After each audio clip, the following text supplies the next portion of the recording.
If you'd like to come back into the sanctuary, we're going to go ahead and get started.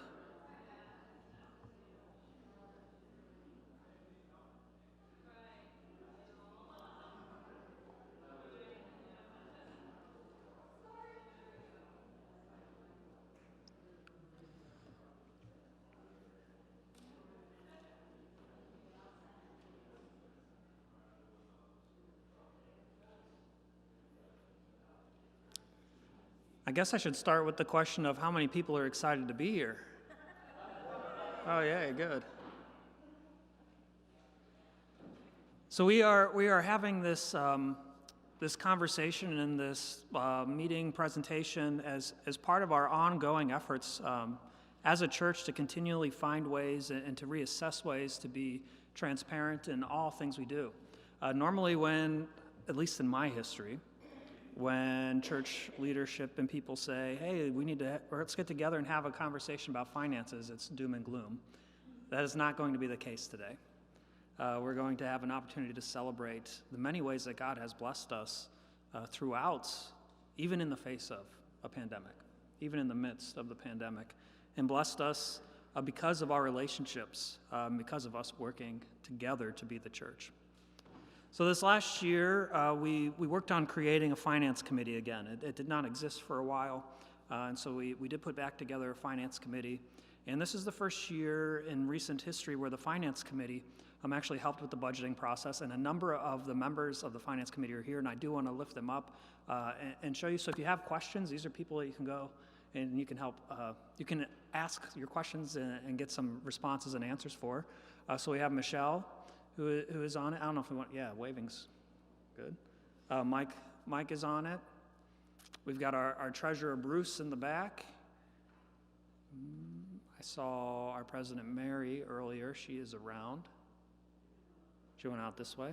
Am I missing anyone else and myself? I serve ex officio on all committees and everything, worship planning groups and all of them. And we wanted to bring this, I put together, as we were doing the discussion of our budget, I put together a small presentation for Finance Committee because there was so much great discussion that was happening and an assessment of our budgeting process and what we were listing and saying, maybe this isn't adequate enough to show the scope of the ministry of the church. And so as we were doing that, I put together this little presentation for them, and then it was asked if I would give an adapted version of this to all of you. And it is an opportunity today for us to see a current state of the finances and for us to celebrate and reference as we continue to find the best way to be good stewards. It's an ongoing process always where we should be reassessing, are we doing the best that we can with all that we've been given? And one of the ways we're doing that this next year, and you're going to hear this brought up multiple times over the next 2 years actually, is we're bringing in a consulting group called Generosity Plus. They're from the Center for Faith and Giving to help teach us and guide us in best practices of finances and of stewardship and generosity in the church. Now you might be wondering, why is the pastor up there doing this? That is a question that some might be asking. But I have a pretty extensive history now in nonprofits and church finances. Everywhere that I've served, and every nonprofit board that I have served on, somehow I end up getting put on the finance committee and referenced for it. I'm actually I was part over the winter break of a 3-person group that is working on putting forward a proposal to redo the Disciples Mission funding, the funding for the entire denomination of the Christian Church Disciples of Christ. So I spend a lot of time learning about this, trying to better myself at this, and to bring that expertise and knowledge and guidance and help for the churches and the nonprofit boards that I have served on. And this last year, as I was reapplying for my standing, which I have to do every year, both in the Christian church and in the UCC, I saw in my ministerial code of ethics a part that never jumped out to me before, so I'll share this with you. In my relationship to the church part of my ministerial code of ethics, what I have bound myself to when I became ordained, it says that I will, quote, be administering the corporate finances of the church with personal integrity. And to do that, I need to know what's going on and be involved. I want to do that in my own home finances, be completely removed and uninvolved, and so have to be involved here as well. And so to start with, we're going to talk about Jesus and money, and then we're going to get into some specifics. There are lots of gospel stories we could look at to understand get an insight into Jesus and money, but we're going to look at two this afternoon, still this morning, that reveal this complicated relationship between faith and finances. In Luke 19, we meet Zacchaeus, a tax collector who has made himself wealthy by cheating other people. And after a brief interaction with Jesus, Zacchaeus makes the following commitment. It says in Luke 19, he says, "Look, Lord, here and now I give half my possessions to the poor, and if I have cheated anybody out of anything, I will pay back 4 times the amount." And Jesus' immediate response is, "Today salvation has come to this house." Now compare this reaction to the response to a young man who comes to Jesus for advice. He falls to Jesus' feet, asking what he must do to inherit eternal life, and Jesus responds that he should keep the commandments of the law. And the man assures Jesus that he has done that. And Jesus tells him in Mark chapter 10, verse 21, "One thing you lack. Go sell everything you have and give it to the poor, and you will have treasure in heaven. Then come follow me." And we're told in the gospel account that he went away sad because he had great wealth. Which makes us wonder, why does Jesus care about money? At the heart of Christianity lies the premise that God created everything and that ultimately everything belongs to the divine, that we are called to be good stewards or managers of all of God's blessings, everything that we have been given. And that includes our gifts, our time, it includes our money. And stewardship isn't just an aspect of Christian life. It isn't just an annual campaign or a once-a-year thing. It is the whole of Christian life. How are we the best stewards of everything that God has blessed us with? Not just money, but everything. For many of us, there's this struggle to align ourselves with God's will, and this is where it kind of plays out mostly, is in our finances. We struggle in saying, I want to give more, but I also want to pay my bills. I also want to, which you should, I also want to play more, right? And we end up with this struggle. And this is where that real battle happens for so many in making faith real in our lives, is when we're budgeting. And Martin Luther said, there are 3 conversions necessary: the conversion of the heart, the conversion of the mind, and the conversion of the purse. And it's aligning our treasure with our heart. So money plays a big role in this, in our faith lives. And Jesus talks about money and talks about it a lot, because when we truly understand our roles as stewards, money is a tool that we can invest into growing God's kingdom.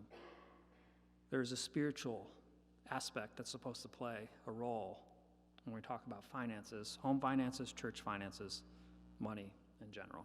So let's talk about first, so that we understand our current church financial structure, because I'm not sure if everybody is aware of how we are currently set up.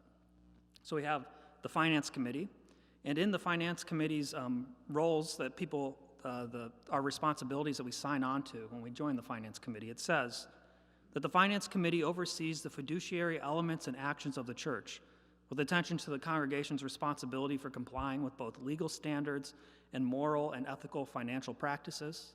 The primary goal is to faithfully receive, steward, and use the financial assets in a manner that supports the church's stated mission and ministry. Also in charge of the detailed, accurate, and timely reporting of all expenditures and income, the development of an annual budget, and an ongoing assessment of the congregation's financial health. We also have the Spiritual Giving Committee, which is chaired by our Vice President, Katie, and this is the committee that does our annual pledge campaign and works on getting pledges and a commitment to give from our congregation.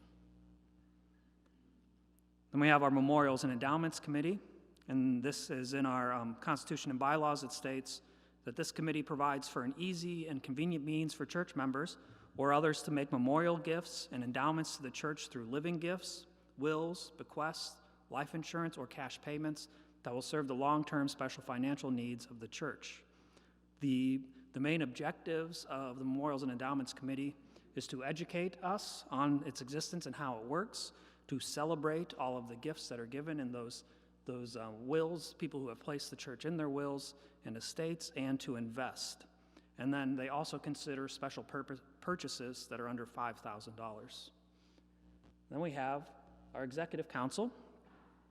Executive Council, now that we have a working finance committee, their role is to receive the financial reports and review for alignment of mission and purpose, They also approve the annual budget to go from Finance Committee to the congregation for a vote.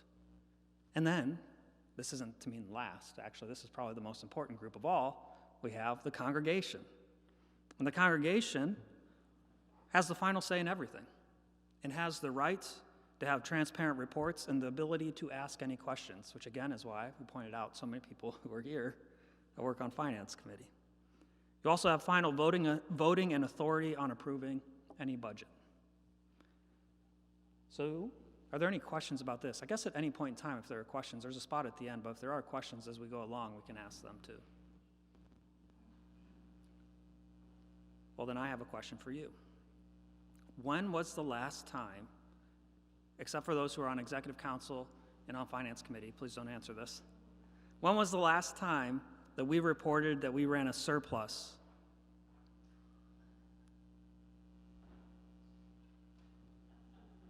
I hear laughter.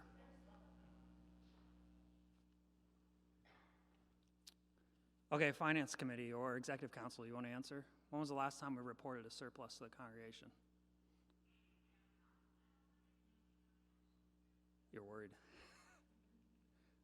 Last year. We reported a surplus to the congregation last year. When was the time before that? The year before that. Yes, and when was the time before that? The year before that, and that's all the further back I looked, but we're going to look at those numbers. So I took these from the annual reports that you can find right online. There is a link right to them on our website, and in the bridge, when you look at meeting minutes, it's inside a folder on our Google Drive, and this is one of the other folders that's there, is our annual reports from the last 3 years. 2018, we reported a budget surplus of $5,049.56. I can't tell you the actual change in asset value because I did not look at a 2017 annual report because it wasn't up online, real easy for me to check for this. But we can move forward from there. In 2019, we reported, it's right in the annual report, we reported a budget surplus of $7,661. Now, if you look at the actual change in asset values of our investment funds, checking accounts, and savings accounts, you end up with an actual change of $1,886.72. These are the kind of things that started to get us thinking about how it is that we are reporting our income and expenses for budgets. Last year, Bruce and Mary got to stand up here and report an $11,090.47 budget surplus. Actual change in asset value was $18,000. We're going to get into this a bit more, explain how this happens. This year, did anyone go ahead and look at the budget numbers and everything that were in the bridge? I see one hand. Does anybody know what the budget surplus or negative is for this year? The reported budget surplus or negative?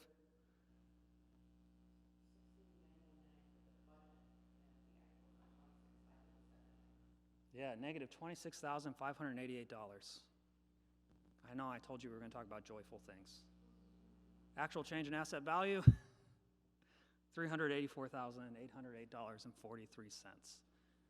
We started to see that the way that we are reporting income and expenses might not actually reflect what's happening overall in church income and expenses. And as Finance Committee, we started working on this and having great discussions. I want to show you the numbers, where this comes from.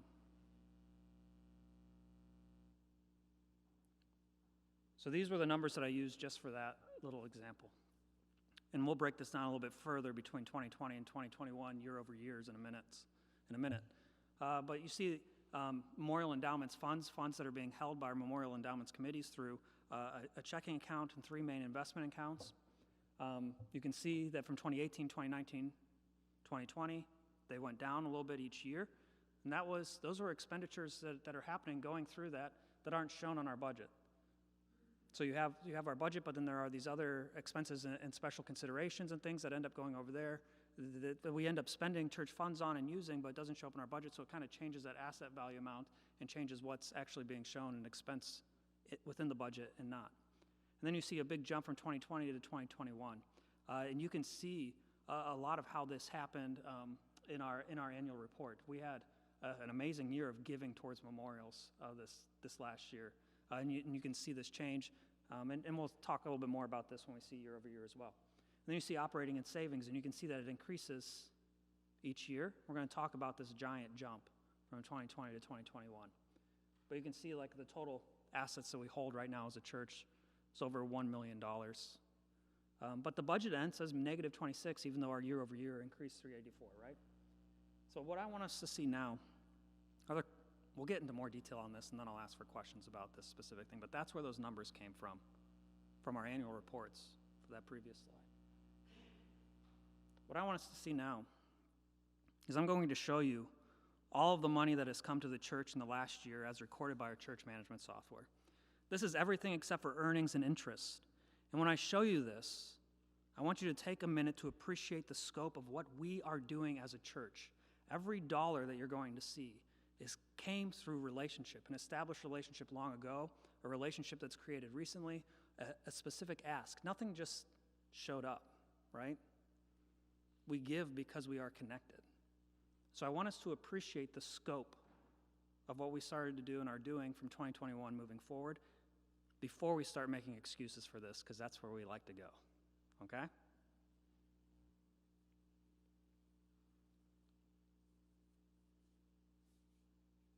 That is how much money has come into the church. And you'll notice at the bottom it says from 12/31 to 12/30. That's to do with how you record prepaid pledges. So that's our giving year is one day different than our actual year. But it's just how you record prepaid pledges for the last year. I don't know if we'll see a year like this again. There's a number of things that align for this to happen. But this is the scope of the church in 2021 and moving into 2022. This means that we're expecting a lot of our staff and our volunteers. I can't really thank Bruce enough for redoing finance reports again and again as we adjust to this change. This includes a number of things. I'm going to show you the number of income accounts, things that this gets divided into as it comes in. But this is us expecting more of our trustees than we've expected in previous years. This is us expecting more of our finance committee, of our executive council, as the people who are fiduciarily responsible of our church finances, right, than we have in the past. And so I want to appreciate all of the volunteers and our staff who've really stepped up to help with all these projects and making sure that all of these funds are used in the way that they're supposed to be used. And we should celebrate this. I mean, this is amazing. The scope of the church has grown dramatically, and we are doing many great things. And so we should celebrate that. These are all of the different income accounts. It's really tiny. I don't expect you to actually read them, but I just wanted to show you. You see that huge number, but it's not like all that money is just sitting in an account and you can use it for whatever you want. It's in a bunch of different things, and then we have to make sure that we are being the best stewards by following what it comes in for, right? Now I want to look at the year over year from 2020 to 2021. So these are all of the accounts of the church, of the entirety of the church, of who we are as Olmsted Community Church. So we have our checking, we have memorial endowments checking, preschool checking, our money market account, preschool savings, preschool cash, and the three main investment accounts, the three investment accounts from Memorial Endowments Committee. And you can see the changes from 2020 to 2021. And you see that the biggest change comes through the money market account, and you can see a change in the investment strategy between 2020 and 2021. And so you see like a shift in where those funds are in those investment accounts. Now you might look at this and you'd say, now we're going to have those like buts when we see that big number. You might say, oh, but it's all because of the grant. It's just the grants. That's the only reason we're running such a large surplus, right? Well, I went ahead and took those out for you. So if we take that and we take out what's in the Harding Grant funds on 12/31 of 2020, which was nothing, and 12/31 of 2021, which is the remainder of the 2020 grant because it didn't come in until January of last year, and this 2022 grant that's coming up, there's $316,370.72 in Harding Grant Family Charitable Trust funds that are there, that are specified for specific purposes. We applied for them for specific things, and that's what they have to go to. So if you take that out, this last year we still have a $73,997.28. Now you might say, I noticed the preschool account's up there. Maybe the preschool had a really good year And that's why it's up. So I went ahead and took the preschool numbers out for you too, and you can still see we have a $68,437.71 increase in our assets from last year to this year, even if you take out the grants and you take out preschool. So now we're talking about this, another discussion that comes up in doing budgets and in discussing how we might best use the funds is what kind of funding is there. And so there are three major types of funding that we'll discuss and talk about when we're in finance committee and when the church meets and has these discussions. There is donor restricted funds. Donor restricted funds are specified giving. If you write a check and you say this is going to the Brenda Glass Trauma Center and you give it to us, we make sure that amount gets added to all the other amounts that people have put and gets sent off to the Brenda Glass Trauma Center, right? If you write it for Building Maintenance and Improvement Fund, we make sure that that's where it goes and that that's where it is spent. If you are writing tuition for the preschool, that's a designated gift. It goes to make sure that your kid has a spot or your grandkid has a spot in the preschool. Sometimes, or always, endowment principal. Endowment principal is a designated gift. It can only be that. So anytime we talk about memorial endowments funds, we're not talking about the principal in any way and being spent. It is only that. And it should be maintained to stay in trust. So anything that's designated, you have to keep on hand to stay in trust with all of your donors. And it shouldn't be changed without donor approval. The other type is just called restricted. Not donor restricted, but just restricted. This is what the church decides to do with funds. Budgeted items, church-related funds or allocations. So a planning group budget, the sabbatical set-aside that you can see in the more detailed version of the budget, preschool scholarship that was established last year, anything like that, that's a restricted thing that the church leadership or the church as a whole has decided. This is restricted, this is how we want to use that. And it can be changed just by voting. It can be changed by executive council or the congregation through votes. And then you have undesignated giving. Undesignated funding is everything else. It's discretionary funds, it's most memorials, most earned interest or investment returns. It is the general tithes and offerings of the church. You didn't put any restrictions on it. You didn't say this can only go to pay Josh's salary. You didn't say this can, I'm giving you ideas now. You didn't say this can only go for the utilities, right? You said this is for the operations of the church. We believe that the church will operate in the best way with this. Use it how it's needed. And that's just undesignated. And the more undesignated funding you have, the more trust it shows that people have in an organization. But designated funding is super helpful. There are specific missions and projects that align with the passions of individuals. And for the more money that you get into designated giving, the more it frees up those undesignated funds to do other things. So it's all very, very important. Other terms that we use are income, expense, and allocation. These are terms that you hear in conversations about budget or church finances, and so we can all be on the same page when these terms are used. We'll just go through them quickly. Income, we know that, right? All funds that come into the church. Expense, any funds that are paid out of the church. And an allocation it's funds that are moved from one place within the church to another. So this pastor sabbatical set-aside is a good example of this. The anonymous donation that allowed us to make a VBS fund or to make the preschool scholarship is a good example of this. And it's setting it aside for a future expense or liability. So it's money that you can't really spend. You're putting it on your liability sheet. So you're moving it. So it's like it's an expense. It's like saving up for your car before you buy your car. You move it all over, right? It's still in your bank account, but you're not going to touch it. And then you go and you buy your car, and you see it all go away, right? So those are the main things that you'll talk about and that you'll hear when we're talking about budgets and that are helpful for us in terms. And then another term you're going to hear a lot over the next 2 years is Generosity Plus. Generosity Plus is going to help us with best practices, help us with our policies, help us with our financial structure, and provide us with some analysis of our giving and project some future generosity models. So if nothing were to change, this is what you can expect in 5 years, 10 years, and so on. If people start to step up, here's what you can expect in 5 years, 10 years, and so on. This next slide was one that was requested to be put in here because it's helpful in us seeing family giving units. So this is this is giving by family in 2021, and the numbers are really small. But you can see we had 8 families that gave less than $50, and we had 12 families that gave more than $5,000. But if you see, we have like this nice curve here, and the majority of our family giving falls right in to between $500 to $1,000 a year. So it kind of gives you kind of an idea of where you might fall as a giving unit into the life of the church.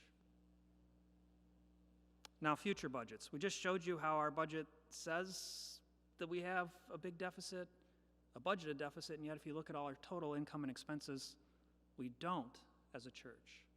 So how do we handle this moving forward? Well, because we're bringing in Generosity Plus to learn best practices, we decided it doesn't make sense for us to try to do it and then have them come in and say, that's not quite right, you need to change it again. So we're sticking to a very similar model to what we had last year, but knowing that it'll probably change moving forward, which is why we're offering you all of this information. So they're going to help us with the best practices.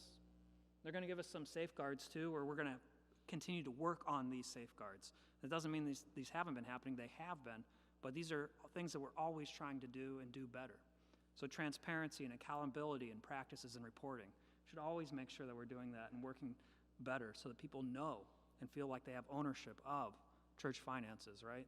So that you understand it. Always maintain donor-restricted funds for their proper use.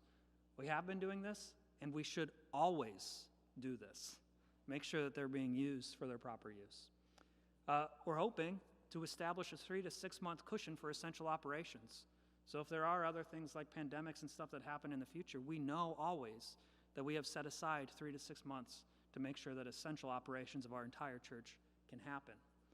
And we'd like to start budgeting 2 to 3 years ahead and reporting on that so we can kind of see where we're heading as a congregation.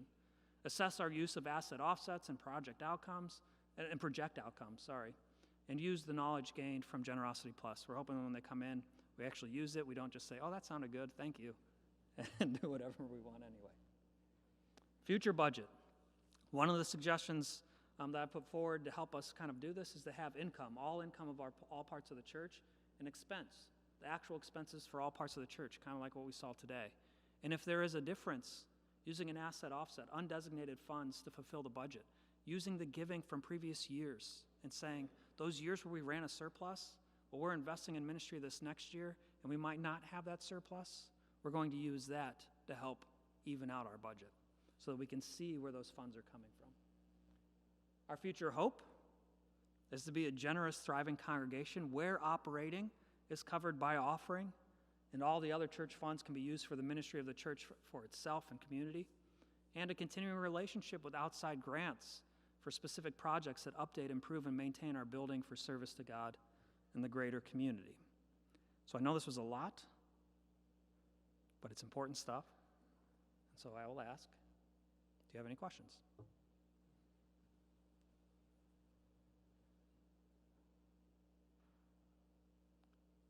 Do you feel good about this? Yes, I hear a yes. So I was in a clergy meeting recently, and one of the other pastors is dealing with a difficult situation in his church, and he was reading about neurobiology, and he said he found out that it takes one bad thing, one fear-driven thing to change our behavior. But we have to have 8 good inputs to change our behavior in the same way towards the positive. Right? So we have one bad year of finances, and we can project that for many years, and we can live into a fear of scarcity. And so I want us to see that we're in a pattern of growth and of generosity, and so we should be living into that, I hope, and that we continue to see the ways that we can bless people through this money, through these funds, through the relationships that we have. And so hopefully this helps set some groundwork when you go and look at the budget, if you didn't yet, for next year. It's in the bridge. And for when we come for the congregational meeting. And also, again, if you're on finance, could you stand? Thank you. These are people you can ask questions about. Questions to, not about. About the finances. You can ask questions. They're very approachable, very knowledgeable, and they're very helpful. I'm grateful that they've all served. And then willing to serve in this kind of inaugural rebirthing of the Finance Committee. And so thank you. And if you have questions, feel free to ask or ask them. Okay. Well, thank you all. And if you have questions later, still ask them. You don't need to hold on to them. Really, ask them. Ask Bruce, ask me, ask Mary, ask Michelle, ask Mike. Vaughn isn't here today. Call Vaughn up and ask Vaughn. He also serves on the Finance Committee. And thank you all very much. Thank you for your generosity and your commitment to our church.